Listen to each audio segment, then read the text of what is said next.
ইয়াহুদিরা কেন এত জ্ঞানী হয় জানলে আপনি অবাক হবেন। এত কম সংখ্যক মানুষ হওয়া সত্ত্বেও কেন তারা বিজ্ঞান, ব্যবসা, প্রযুক্তি আর শিক্ষায় এত প্রভাব ফেলে। অনেকে ভাবেন এটা হয়তো কোনো গোপন ফর্মুলা কিংবা রাজনৈতিক ক্ষমতার খেলা, কিন্তু বাস্তবতা হলো এটা কোনো জাদু নয়। এটা হলো একটি জীবনযাত্রার ধারা, যা তারা প্রজন্মের পর প্রজন্ম ধরে ঘরে ঘরে মাটিতে মাটিতে চর্চা করে আসছে। আর আজ আমরা এই ধারাগুলোকে ইসলামের আলোকে দেখব, কারণ ইসলামও তো আমাদেরকে জ্ঞান অর্জন, পরিবার গড়া, স্বাস্থ্য সুরক্ষা এবং সমাজের কল্যাণে কাজ করার নির্দেশ দিয়েছে। তাহলে চলুন, বসুন, মনোযোগ দিয়ে শুনুন। আজকের ভিডিওতে জানবো সেই নীতিগুলো যা শুধু একটি সম্প্রদায়ের নয়, বরং সফল জীবন গড়ার ইসলামিক মূল্যবোধ। সবশেষে মনে রাখবেন, আল্লাহ তাআলা কুরআনে বলেছেন, নিশ্চয়ই আল্লাহ কোনো জাতির অবস্থা পরিবর্তন করেন না যতক্ষণ না তারা নিজেদের অবস্থা পরিবর্তন করে।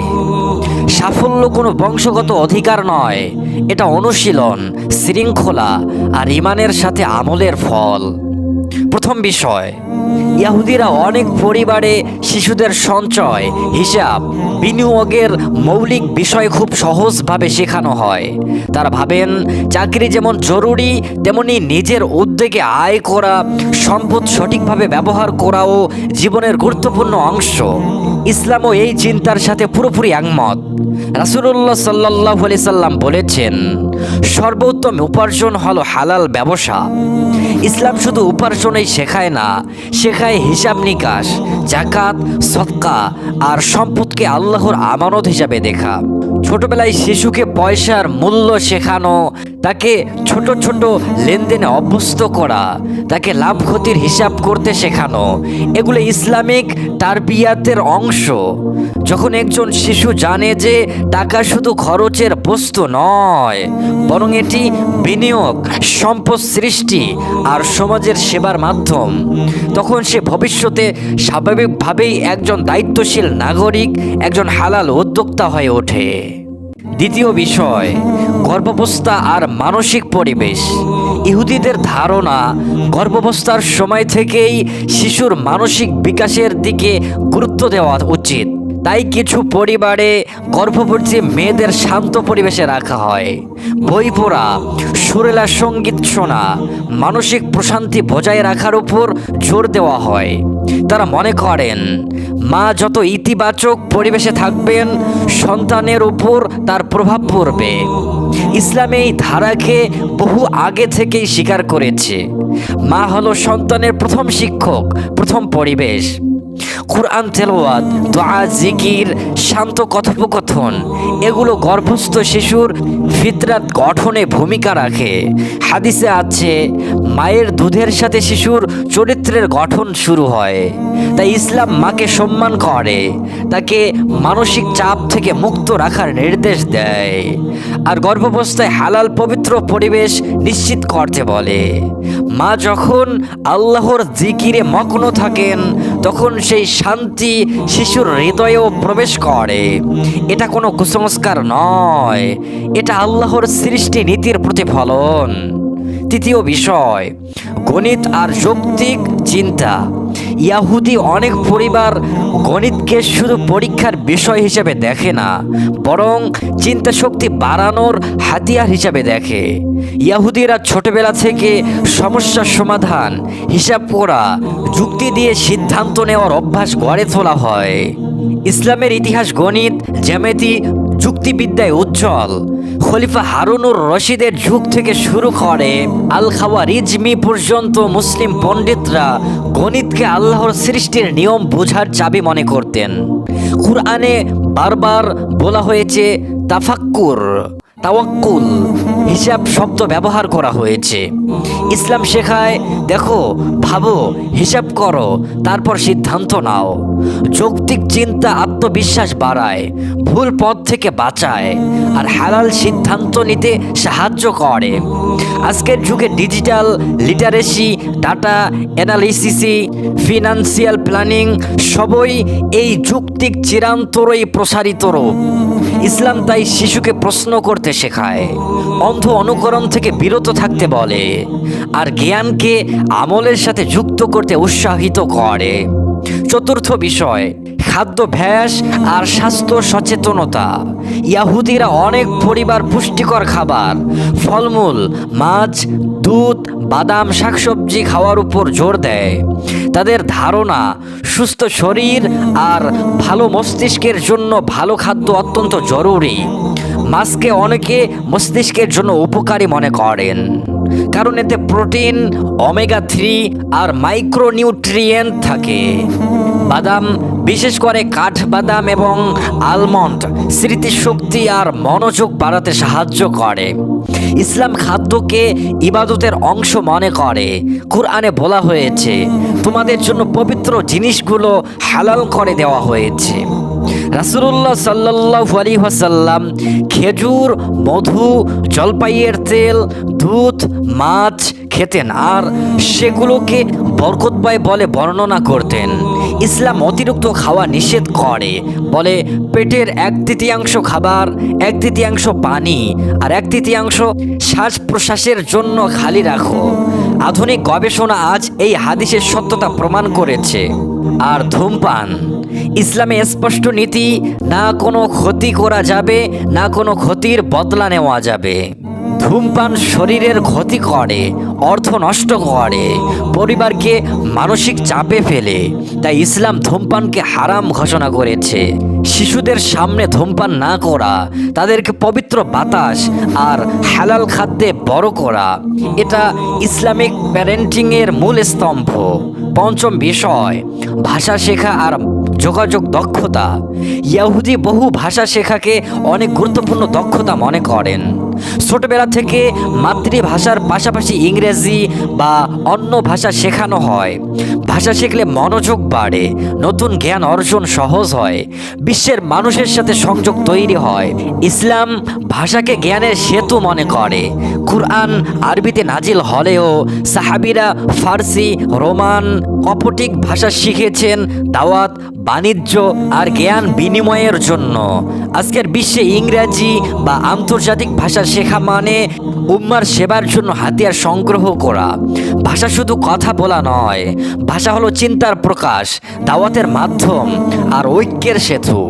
ইসলাম শেখায় ভাষা শেখো, কিন্তু তা অহংকারের জন্য নয়, বরং আল্লাহর বান্দাদের কাছে সত্য পৌঁছানোর জন্য। ষষ্ঠ বিষয়, শিক্ষা আর বাস্তব জীবনের জ্ঞান। ইহুদি অনেকে মনে করেন শিক্ষা মানে শুধু পরীক্ষায় ভালো ফল নয়, কিন্তু কিছু পরিবারের বাস্তব জীবনের জ্ঞান, বিজ্ঞান, প্রযুক্তি, ব্যবসার সমস্যা সমাধানের ক্ষমতাকে বেশি গুরুত্ব দেওয়া হয়। ইসলাম শিক্ষাকে জীবনের কেন্দ্রবিন্দু মনে করে। রাসূলুল্লাহ সাল্লাল্লাহু আলাইহি সাল্লাম বলেছেন, জ্ঞান অন্বেষণ করা প্রত্যেক মুসলমানদের জন্য ফরজ। ইসলাম শুধু বইয়ের জ্ঞান নয়, আমলযোগ্য জ্ঞান চায়। পরীক্ষার নম্বর নয়, চরিত্র গঠন, দায়িত্ববোধ, সমাজসেবা আর আখিরাতের প্রস্তুতি, এগুলোই ইসলামিক শিক্ষার লক্ষ্য। যখন শিশু ছোটবেলা থেকে বই পড়ে, প্রশ্ন করে, বাস্তব সমস্যার সমাধান খোঁজে, তখন সে ভবিষ্যতে কেবল চাকরিজীবী নয়, বরং একজন নেতা, একজন সমাজ গড়ার কারিগর হয়ে ওঠে। সপ্তম বিষয়, পারিবারিক আর সামাজিক সহায়তা। ইহুদিদের ধারণা, একজন মানুষ নতুন কিছু করতে চাইলে পরিবার ও সমাজের সহায়তা খুব গুরুত্বপূর্ণ।